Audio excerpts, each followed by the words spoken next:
Hi friends, welcome to Shri Mahalakshmi home foods అండి. ఈరోజు నేను చేయబోయే రెసిపీ కరివేపాకు పొడి అండి. కరివేపాకు పొడికి కావలసిన పదార్థాలు కరివేపాకు, పోపు మిరపకాయలు, ధనియాలు, మినపప్పు, పల్లీలు, జీలకర్ర, శనగపప్పు, సాల్టు, ఆయిల్. స్టార్ట్ చేద్దామండి. కడాయి పెట్టుకున్నామండి. ఇప్పుడు స్టవ్ మట్టించి ఓకే, ఫస్ట్ శనగపప్పు వేయించుకోవాలండి.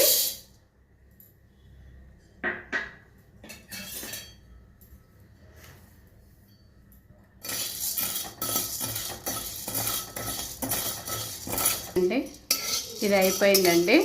ఇది అయిపోయినాక దీన్ని తీసేసుకొని పల్లీలు వేసుకుందాం. పల్లీలు వేసుకుంటున్నామండి. పల్లీలు కూడా ఇట్లా దూరగా మంచిగా వేయించుకోవాలి. సిమ్లో పెట్టి వేయించుకోవాలి. అప్పుడు పౌడర్ మంచిగా అయిపోతుంది. ఇవి వేగిపోయినాయండి. ఇక వీటిని తీసేసి మినపప్పు వేసుకుంటానండి. మినపప్పు వేసుకోవాలండి.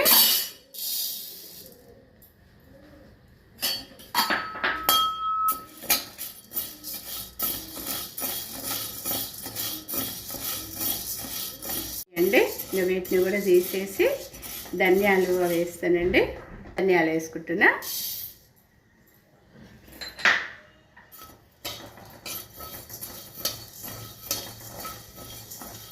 ఇవి కూడా తీసేసుకుంటున్నాండి.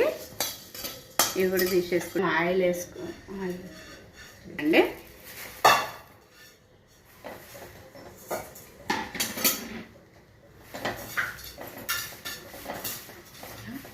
కరివేపాకు ఇట్లా మంచిగా వేయించుకోవాలి, తడి లేకుండా.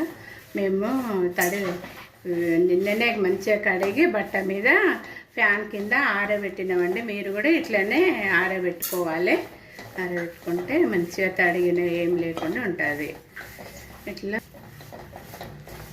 వేయండి. ఇక ఇప్పుడు వీటిని కూడా తీసేసుకుంటున్నాండి. మంచిగా వేగిపోయినవి ఇట్లా గలగల అనాలి. ఇట్లా వేగిపోయినాక తీసేసుకోవాలి. వీటిని తీసేసుకుంటున్నా. కొంచెం ఆయిల్ కొంచెం వేసుకోవాలండి, ఎక్కువ వేసుకోవద్దు. వేసుకుంటే అంది మళ్ళీ ముద్ద కట్టుకుంటూ వస్తుంది. ఇక్కడ కొంచెమే ఆయిల్ వేస్తున్నా. వేసి మిరపకాయలు వేసుకుందండి.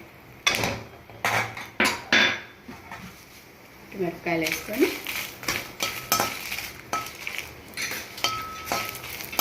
కొంచెం అంతా జీలకర్ర వేసుకోవాలండి.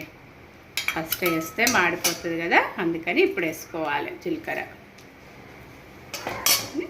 మంచిగా ఇట్లా చేసేసుకోవాలి. కూడా వేగిపోయినాయండి. వీటిని కూడా తీసేసుకుంటానండి. ఇట్లా ఇవన్నీ మిరపకాయలన్నీ ఇట్లా వేసుకోవాలండి. ఇట్లా అంతా వేసుకోవాలి.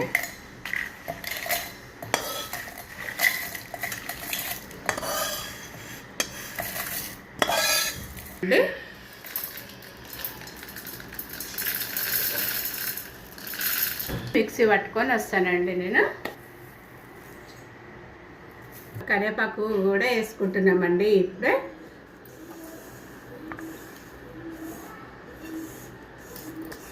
ఇప్పుడు ఈ ఎల్లిపాయలు కూడా వేసుకుంటున్నానండి. నేను ఎల్లిపాయ ఒక తిప్పుకొని వస్తా.